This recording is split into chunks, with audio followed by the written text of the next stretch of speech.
नमस्ते परमहंस स्वादित चरणकमलचिन्मकरन्दाय भक्तजनमानसनिवासाय श्रीरामचन्द्राय वागीसायस्य वदने लक्ष्मी यस्य च वक्षसि यस्यास्ति हृदये संवित तं नृसिंहं भजे। सच्चिदानन्दरूपाय विश्वोत्पत्त्यादिहेतवे तापत्रयविनाशाय श्रीकृष्णाय वयं नमः। नारायणं नमस्कृत्यं नरं चैव नरोत्तमं देवीं सरस्वतीं व्यासं ततो जयमुदीरये। श्रीकृष्णाय वासुदेवाय हरये परमात्मने प्रणतक्लेशनाशाय गोविन्दाय नमो नमः। यं प्रवचन्तमनुपेत्य अपेतकृत्यं द्वैपायनो विहरकातर आजुहाव पुत्रेति तन्मयतया तरवो विनेन्दुः तं सर्वभूतहृदयं मुनिमानतोऽस्मि।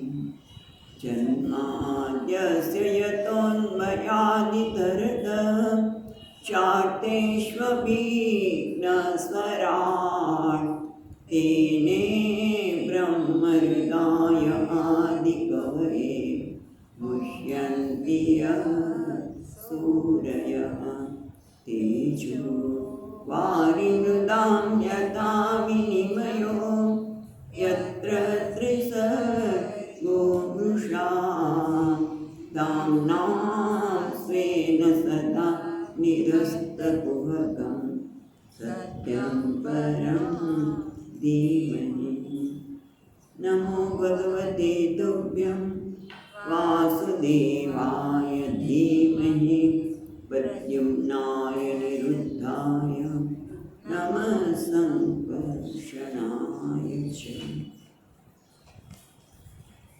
ॐ नमो भगवते वासुदेवाय। ॐ नमो भगवते वासुदेवाय। ॐ नमो भगवते वासुदेवाय। ॐ नमो भगवते वासुदेवाय। ॐ नमो भगवते वासुदेवाय। ॐ नमो भगवते वासुदेवाय। ॐ नमो भगवते वासुदेवाय। ॐ नमो भगवते वासुदेवाय। ॐ नमो भगवते वासुदेवाय। ॐ नमो भगवते वासुदेवाय।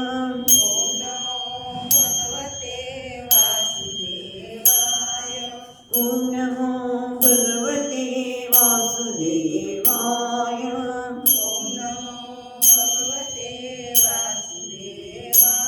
ॐ नमो भगवते वासुदेवाय। ॐ नमो भगवते वासुदेवाय। ॐ नमो भगवते वासुदेवाय। ॐ नमो भगवते वासुदेवाय। ॐ नमो भगवते वासुदेवाय। ॐ नमो भगवते वासुदेवाय। તો આપણે ચોથા સ્કંદના 21મા અધ્યાયમાં જોઈએ છીએ. આગળના અધ્યાયમાં જોયું એ પ્રમાણે પૃથુરાજાએ 99 અશ્વમેધ યજ્ઞ કર્યા અને બ્રહ્માજીના સમજાવવાથી બંધ રાખ્યા. અને ત્યાર પછી ભગવાને એને સુંદર ઉપદેશ આપ્યો છે અને આથી પહેલું કામ તો ઇન્દ્રને ભેટ્યા છે અને બધા જ પ્રકારનો વેર ઉડી ગયા. અને બસ ભગવાને કહે છે તમે પ્રસન્ન થયા હોય તો મને મને એક જ વરદાન આપો, ભક્તિ. ભગવાનની મેં તમારી ભક્તિ જોઈએ છે. હા, તને ભક્તિ મળે પણ સાથે સાથે તું રાજા તરીકે પ્રજાનું પાલન કરજે. એમ કહીને ભગવાન સ્વધામમાં ગયા, પોતાના ધામમાં ગયા. બધા જ આવનારાઓને પણ પૂજા વગેરે કરી છે. એ વાણી દ્વારા સ્તુતિ અને નમસ્કાર અને જે કંઈ આપવાનું યોગ્ય લાગ્યું બધાને યથા યોગ્ય આપ્યા. બધા પોતપોતાના સ્થાને દેવતાઓ, ઋષિઓ, સિદ્ધો બધા ગયા છે અને રાજા પણ પોતાના રાજ્યમાં પાછા આવે છે. ત્યારે પ્રજાજન ખૂબ આનંદમાં છે.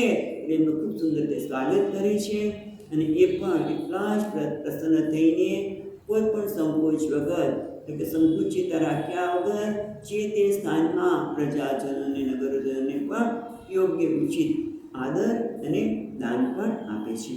અને ત્યાર પછી આપણે જોઈએ પ્રમાણે વિદુરજી આગળ મૈત્રેયને કહ્યું કે મને હજી એ પૃથ્વીરાજાના સંદર્ભમાં આગળનું શું કર્યું એ મને જાણવાની ખૂબ ઈચ્છા છે.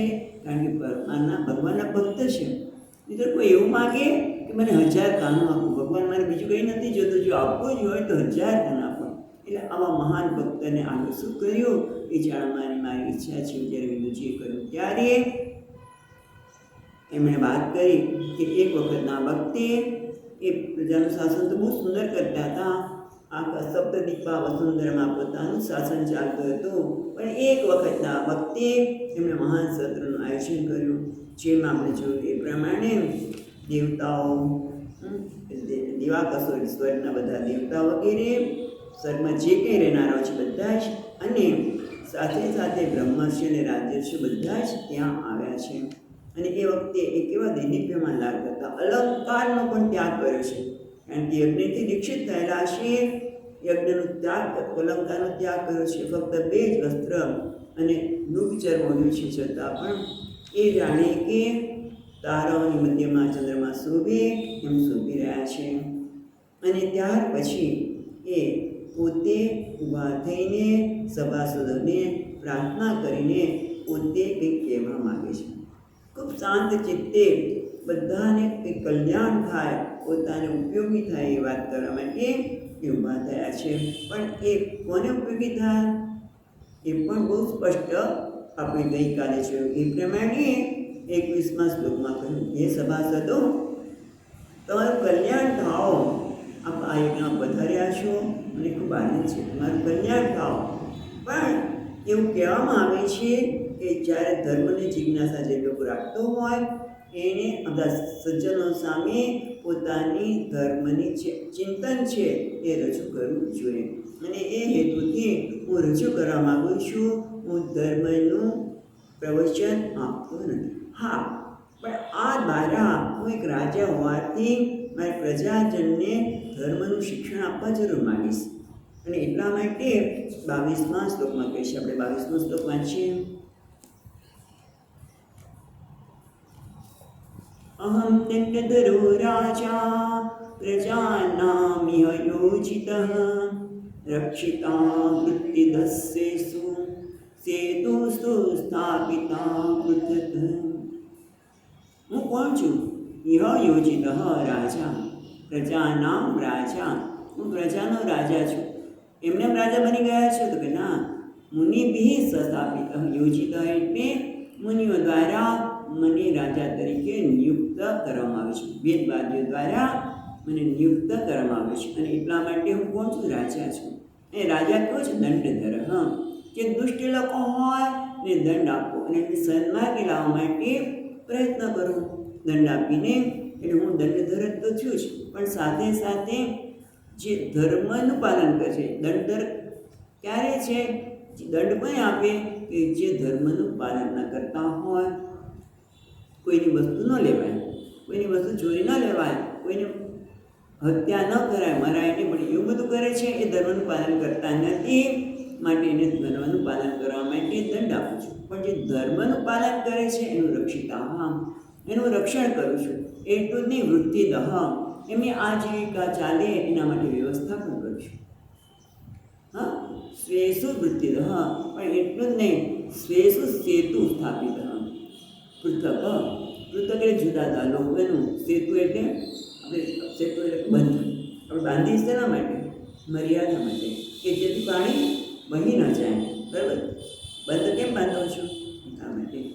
એટલે હું પણ લોકો, જુદા જુદા લોકો કેવી રીતે ધર્મની મર્યાદાનું પાલન કરે એ પણ હું જોઉં છું.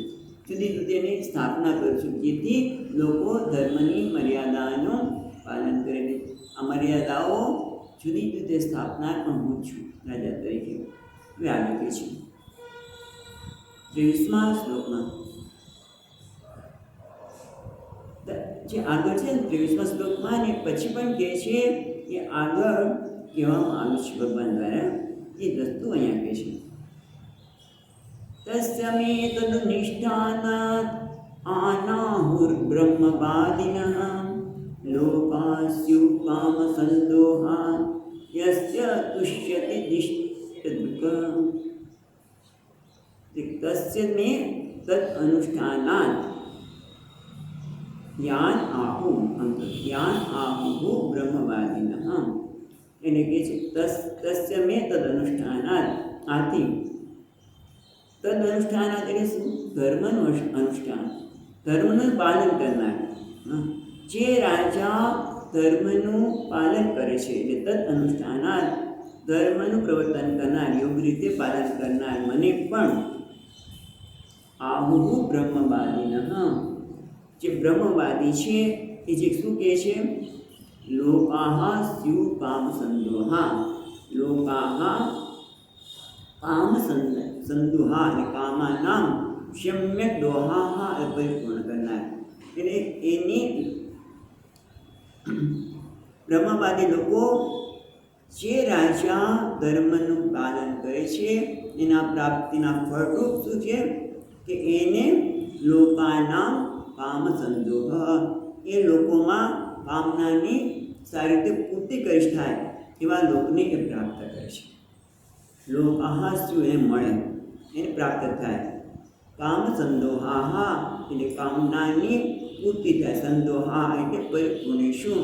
એ ધર્મનું અનુષ્ઠાન કરે, એટલે કે કયું અનુષ્ઠાન? પ્રજાનું રક્ષણ વગેરે. એમને સ્વધર્મમાં પ્રયો છે એ પ્રકારનું અનુષ્ઠાન કરે ત્યારે એમને કામ સંદોહા, એમની કામનાની પૂર્તિ કરે એવા લોકની પ્રાપ્તિ થાય. પણ શું છે?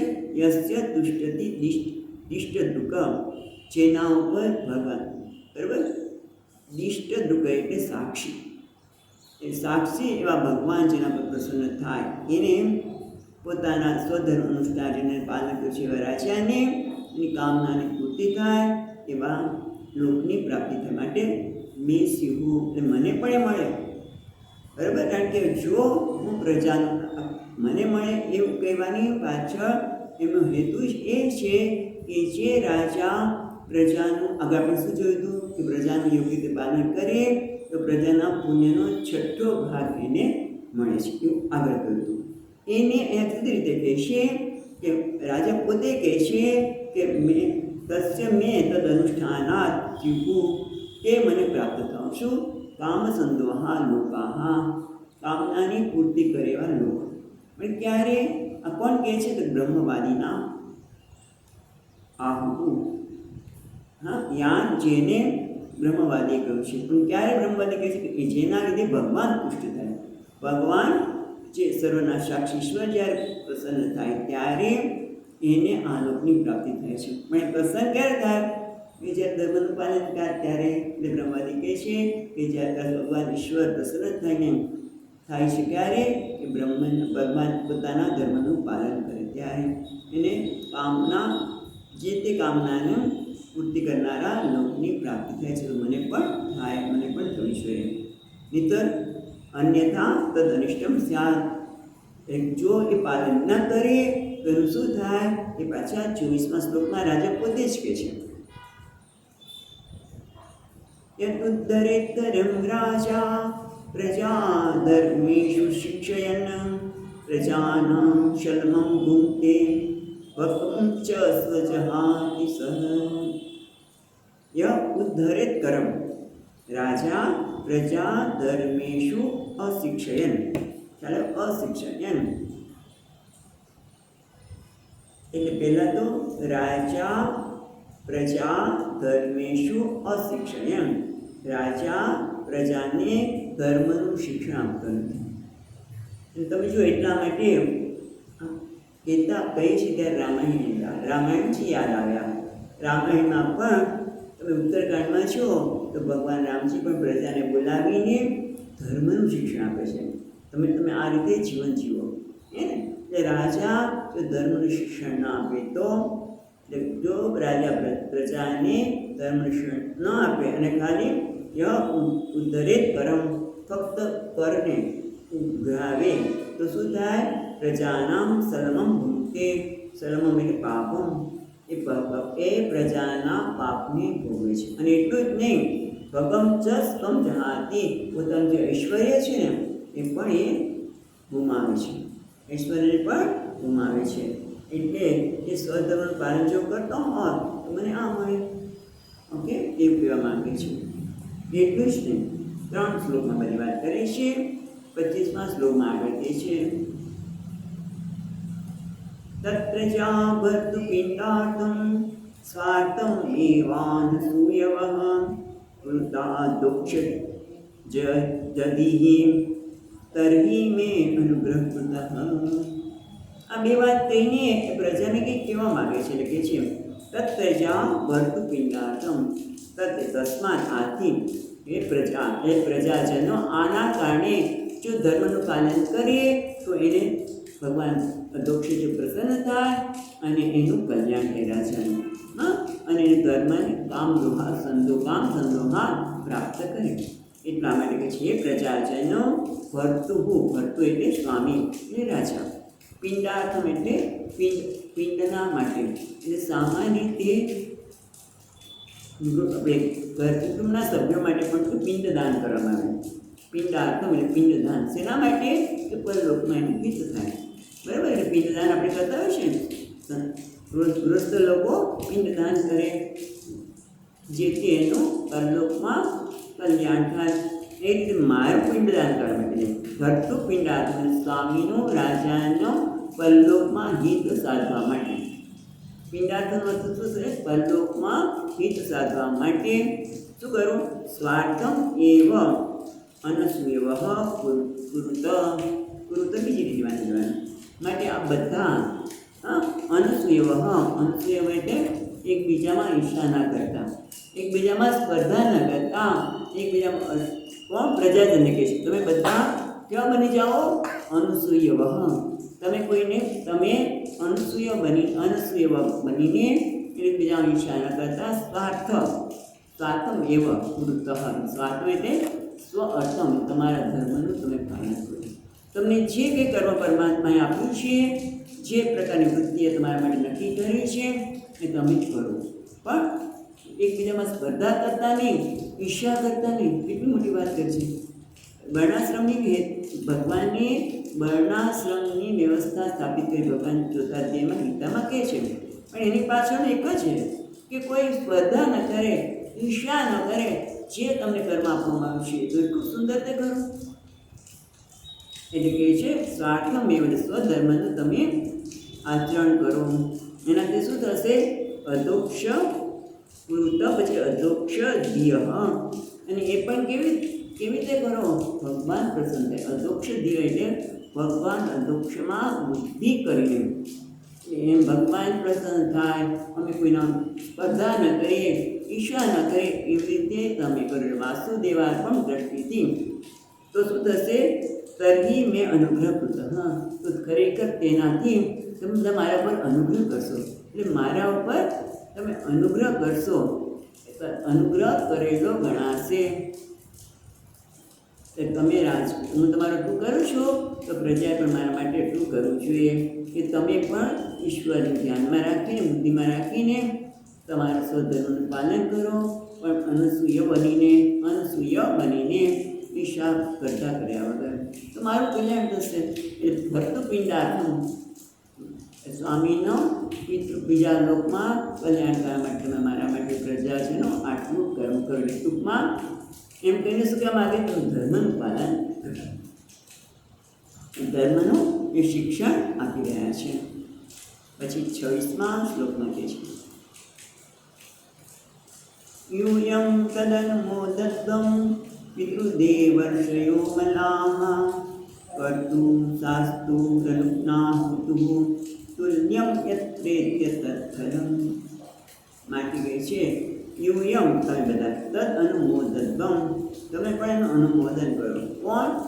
પિતૃ દેવર્ષયો અમલાહા. અમલાહા એટલે વિવેકિનઃ અથવા તો અમર નિષ્કામ મળરહિત અથવા તો વિવેક એવા પિતૃ અને દેવર્ષિઓ. હે પિતૃ દેવો અને ઋષિઓ આ બધા યુવમ એના બધા તદ અનુમોદન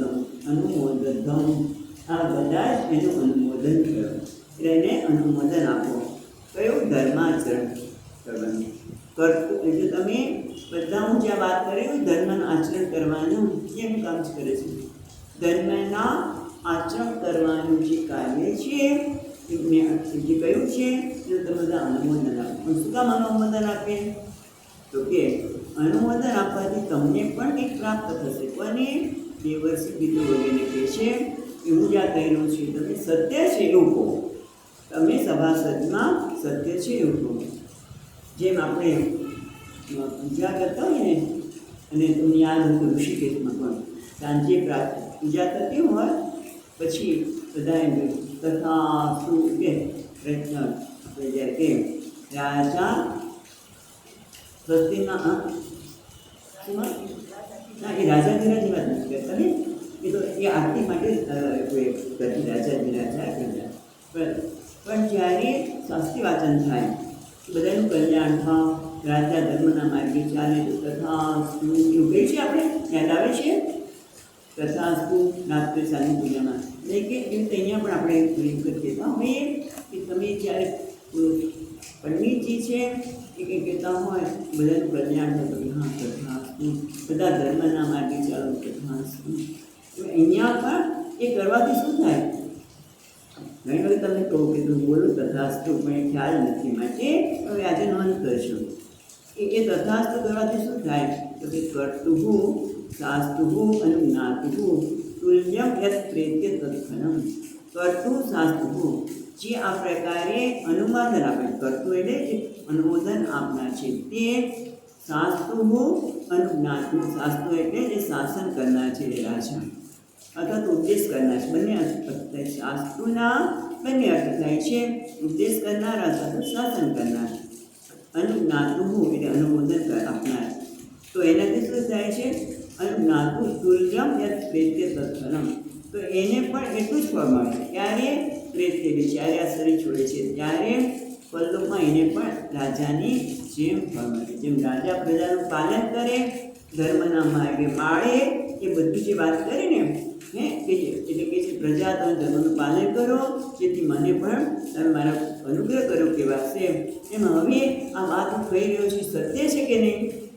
તો એ જે સત્ય છે તમે એનું અનુમોદન આપણે તથાસ્તુ. હા રાજા તમે કહી રહ્યા છો એ બરોબર છે. એવું કંઈ કહેવા માટે રાજા અહીંયા દેવર્ષિ વગેરેને પિતૃ વગેરે કહે છે એ ત્યાં આવેલા છે. હવે અનુમોદનની તો વાત કરી. કર્મ કરવું જોઈએ એ માટે અનુમોદન આપીએ છીએ એવું જાણે કે લોકો કહેતા હોય બધા ઋષિઓ. એટલે કર્મ આ પ્રકારે કર્મ કરવું જોઈએ એ અનુમોદન આપે છે. પણ પ્રશ્ન તો એ થાય કે કોને? વાસુદેવને અર્પણ કરે. કીધું ને અધોક્ષ જ દિય.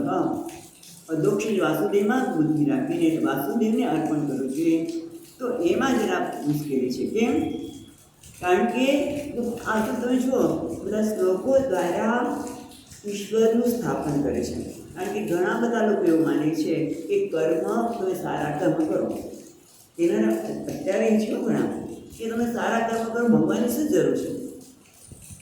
કર્મ તમે સારા કરો ને ભગવાન વચ્ચે લાવીને તમે આપણે ભીર બની જાઓ છો. બરાબર? પેલા બની જાઓ છો ભીર એટલે વૈદિકવાળા બની જાઓ છો. તમે સરખી રીતે કર્મ નથી કરતા ના.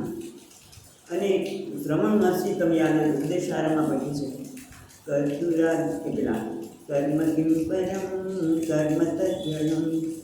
કર્મ તો જળ છે કર્તુરાજ્ઞયા પ્રાપ્યતે ફલમ. કર્તુની આજ્ઞાથી, ઈશ્વરની આજ્ઞાથી જ ફળ મળે છે. એ વસ્તુ એમને અહીંયા સ્થાપિત કરે છે. એટલા માટે કહે છે કે કેટલાક એવા લોકો માને, કોણ? એના પિતા છે, પૃથ્વીરાજના પિતા વેન છે ને, કે છે વેન વગેરે દ્વારા વાસુદેવ ભગવાનનો અંગીકાર કરવામાં નહોતો આવ્યો. આ પ્રમાણે હવે એ મૃદુતાથી બધાને સંબોધન કરે છે. પણ કહે છે સભાસદોને આગળ કહે છે 27મા શ્લોકમાં, અસ્તિ યજ્ઞપતિર્નામ કેશાંચિદ અર્હસત્તમાઃ ઇહા અમુદ્રન ચ લક્ષ્યન્તે જ્યોત્સ્નાવત્ય ક્વચિત ભુવઃ. એટલે હે અર્હસત્તમાઃ, કેશાંચિત પછી છે ને અર્હસત્તમાઃ એટલે સંબોધન કરે છે. હે અર્હસત્તમા, અર્હ સત્તમા એટલે મહાપૂજ્ય સત્પુરુષો, તમે મહાપૂજ્ય છો, અર્હ એટલે યોગ્ય છો. સત્તમા, એ સત્તમા એટલે આપણે કહ્યું ને કે મહાપુરુષો, સજ્જનો, એટલે એ બંને દ્વારા શું અર્થ થયો? મહાપુરુષ, મહાપૂજ્ય સત્પુરુષો. શું? અસ્તિ યજ્ઞપતિ નામ કેશાંચિન. કેટલાક લોકો માને છે કે યજ્ઞપતિ નામના પરમેશ્વર છે અને તેમની સંમતિથી જ આ બધું સિદ્ધ થાય છે.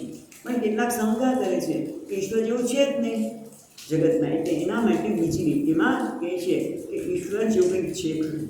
કેવી રીતે તમે કહો છો?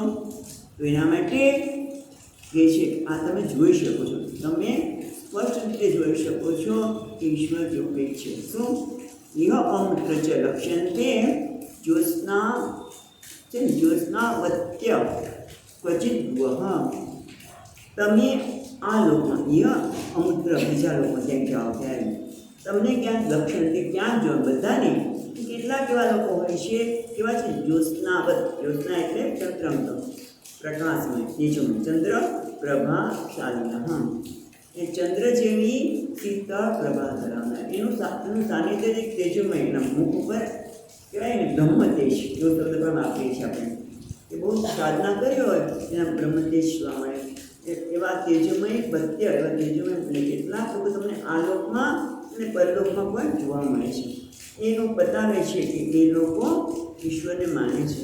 આ લોકને પરલોકમાં એવા પ્રકાશમાન ભુવઃ એટલે આ ભૂમિ પર હોય, આ લોકમાં અને પરલોકમાં પણ આવા કેટલાક લોકો જોવા મળે છે. માટે તમે શંકા ન કરો કે ભગવાન નથી. એટલે કે શંકા કરીને પ્રમાણ બતાવે છે ઈશ્વર ન હોય તો જગતમાં આ વિચિત્રતા શક્ય નથી. બધા નથી હોતા, વિચિત્રતા એટલે આ જુદા પણ શક્ય નથી. અન્યથા અનુપત્તિ, અન્યથા અનુપત્તિ આ પ્રમાણ છે. અન્યથા અનુપત્તિ. ડૉક્ટરે કહ્યું છે કે તમે જમશો નહીં હમણાં, પણ છતાં હવે વ્યક્તિનું વજન ઘટતું જ નથી. તો એનો અર્થ શું થયો કે દિવસે ઘરનાને પૂછે છે કે નથી ખાતા, તો કે ના કશું જ ઘટતા નથી, પણ વજન ઘટતું નથી. તો અન્યથા અનુપત્તિ એટલે એ રાત્રે ખાતા હોવા જોઈએ. એમને તો શરીર એવું રહે જ નહીં, એટલે અન્યથા અનુપત્તિ. એટલે એ રીતે એ પ્રમાણ દ્વારા આપે છે કે જગતમાં જે વિચિત્રતા જોવા મળે છે બતાવે છે ઈશ્વર જેવી એક વસ્તુ છે, તો જ આવા લોકોના આપણે દર્શન થાય. કેવા લોકોના? એ પછીના શ્લોકમાં કહે છે. પાછું એ શ્લોકના પછીના શ્લોકને બતાવતા પહેલાં ટીકાકાર શંકા કરે છે. શંકા કરવામાં આવી એ કર્મની વિચિત્રતા, કર્મની વિચિત્રતા જગતના વિચિત્રતા સિદ્ધ થાય છે. કર્મ જુદા જુદા પ્રકારના લોકો કરે, આ જગતમાં જુદા જુદા વસ્તુ જોવા મળે. એમાં ભગવાન ક્યાં આવ્યા? એમાં ભગવાનને તમે કેમ લાવ્યા? એટલે કે તેમ છતાં વિદ્વજનોના અનુભવ પરથી સિદ્ધ થાય છે એ કર્મ તો જળ છે પણ કર્મ ફળદાતા ઈશ્વર છે. એમ અમે 3 શ્લોકમાં બતાવ્યા છે કે તમે એવું માનતા હોય કે કર્મ દ્વારા જ આ બધી વિચિત્રતા જગતમાં છે, કર્મ જ મહત્વનું છે, કર્મ જ મુખ્ય છે, એવું કેટલાક માને છે અત્યારે પણ. ઈશ્વરે ન માનનારા એવા ઘણા હોય છે. તો એના માટે હવે દ્રષ્ટાંત દ્વારા સમજાવે છે 3 શ્લોકમાં, 28 ને 29. 30માં પણ જોઈશું.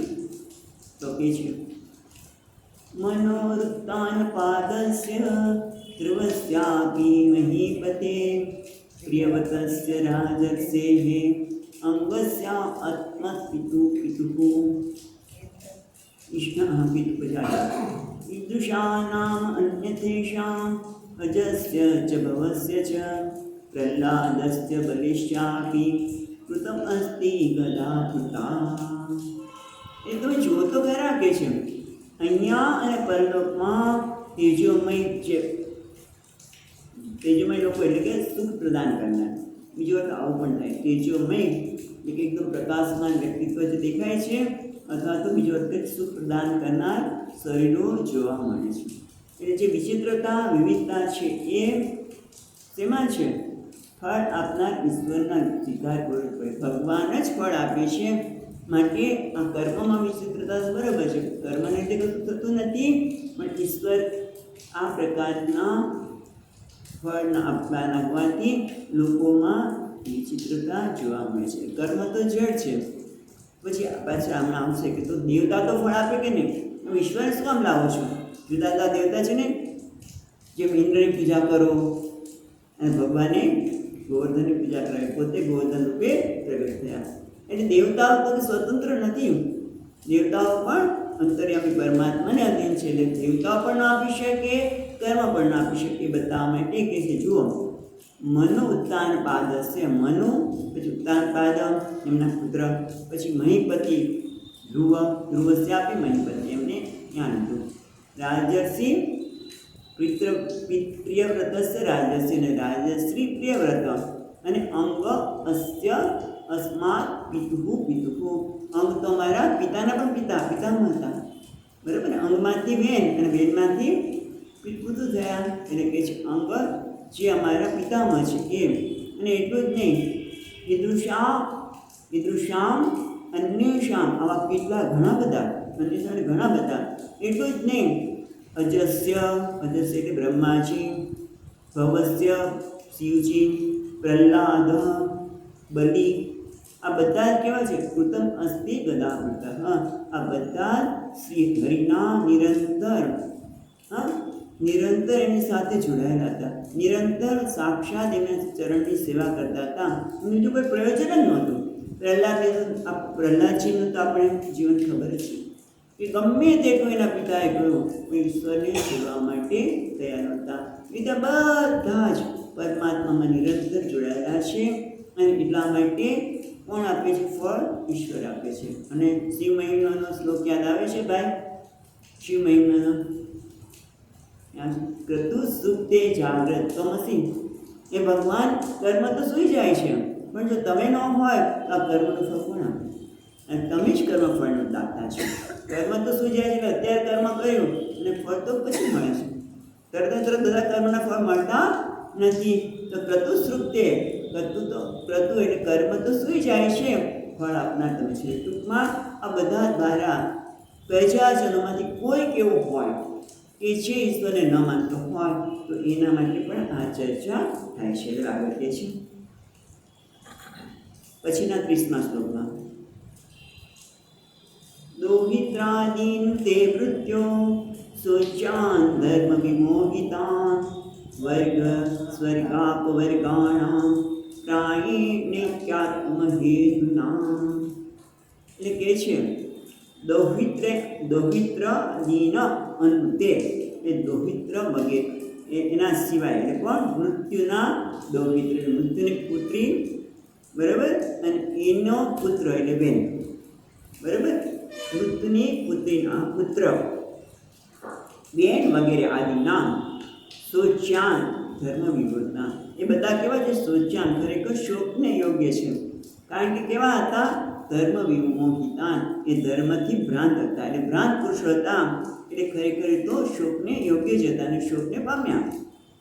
પણ સ્વર્ગ અપવર્ગાણામ પ્રાણીણ એકાત્મ્ય હેતુના. પણ વર્ગ એટલે 3 વર્ગ, 3 વર્ગ એટલે ધર્મ, અર્થ અને કામ. સ્વર્ગ એટલે ધર્મનું ફળ છે, સ્વર્ગ એટલે ધર્મનું ફળ, અને અપવર્ગ એટલે મોક્ષ. એ સર્વમાં પ્રાણીણ એટલે મુખ્ય હેતુરૂપ કોણ છે? એકાત્મ્ય હેતુના. એકાત્મ્ય એટલે એક સ્વરૂપે રહેલા ભગવાન, એક સ્વરૂપે બધામાં અનુગત. એકાત્મ્યન બધામાં એક સ્વરૂપે બધામાં અનુગત એવા પરમાત્મા ઈશ્વર જ બધામાં રહેલા છે. ભલે બેન જેવા લોકો જે ધર્મથી વિહોણા હતા, જે ભ્રાંત હતા, એ લોકો સિવાયના, કારણ કે તો સોચ્ય છે, પણ મોટા ભાગના લોકો તો ધર્મ અર્થ કામરૂપ જે ત્રિવર્ગ ધર્મ અને કામ આપનાર એ સ્વર્ગને મોક્ષને આપનાર એ પરમાત્મા બધામાં રહેલા છે. એ જ ખરેખર બધાને ધર્મ એટલે વર્ગ, ધર્મ અર્થ કામ, મોક્ષ પણ ધર્મ અર્થ અને કામ એને પણ આપે છે, સ્વર્ગને પણ આપે છે અને મોક્ષને પણ આપે છે, પણ એ પણ આપનાર છે ઈશ્વર જ છે. આમ અહીંયા ટીકાકાર કહે છે કે કર્મ તો જળ છે, કર્મ પોતે ફળ આપનારું ન હોઈ શકે જ નહીં.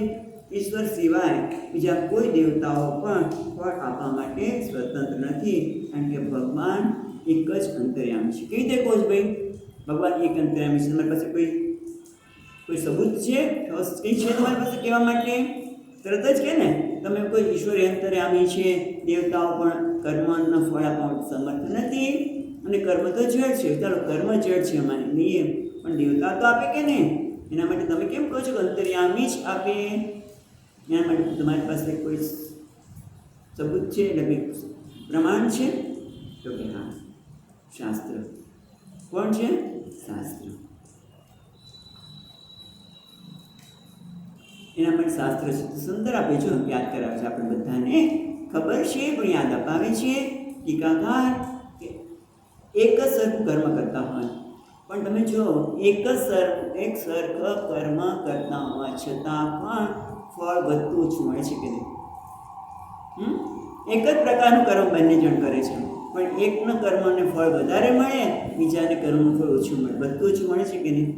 ઘણા બધા વખત જોવા મળે આપણને. એટલું જ નહીં, ક્યારેક તો કર્મ કરીને ફળ મળતું જ નથી. હા, અત્યારે દ્રષ્ટાંત જોઈ લો, વરસાદ આવી રહ્યો છે, બંનેના ખેતર બાજુમાં હોય, કદાચ બંને ભાઈઓ પણ હોય, પણ બંનેના ખેતરમાં એક જ બિયારણ વાવ્યું હોય, કદાચ ભાઈઓ તો સંપ હોય તો બની શકે, પણ ફળ સરખું મળે એવું લખી દીધું નથી.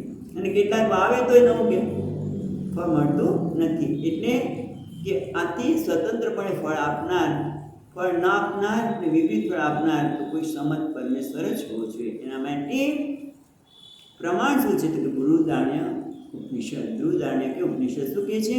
ય પૃથ્વ્યામ તિષ્ઠન પૃથ્વ્યામ અંતરો યમ પૃથ્વી ન વેદ.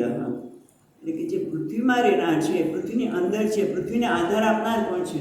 પણ પૃથ્વીને જાણતી નથી કે અંતર્યામી પરમાત્માના કારણે હું ટકી રહી છું, એને ખબર નથી. એટલે પૃથ્વીના વેદ, પણ છતાં ભગવાન પૃથ્વીનું નિયમન કરે છે. એ જ તારો આત્મા છે, એ અંતર્યામી તારો આત્મા છે, જે અમૃત છે, એવો બોધ ત્યાં આપે છે. એકાદ શ્લોક છે વધારે નહીં. કિંચ જીવાના મોક્ષદ પરમેશ્વર એવ. વળી જીવોના મોક્ષદાતા પરમેશ્વર જ છે, નહીં કોઈ અર્વાચીન દેવતા. કારણ કે તે દેવો પણ જીવથી વિશેષ કંઈ નથી. એના આશ્રિત 3 શ્લોકમાં દેવતાઓ પણ જીવ જ છે, પણ કેવા? ઉચ્ચ કોટીના. એવું કહેવા બતાવવા માટે 3 શ્લોકમાં કહે છે. આપણે એકાદ શ્લોક જોઈએ, વધારે નહીં.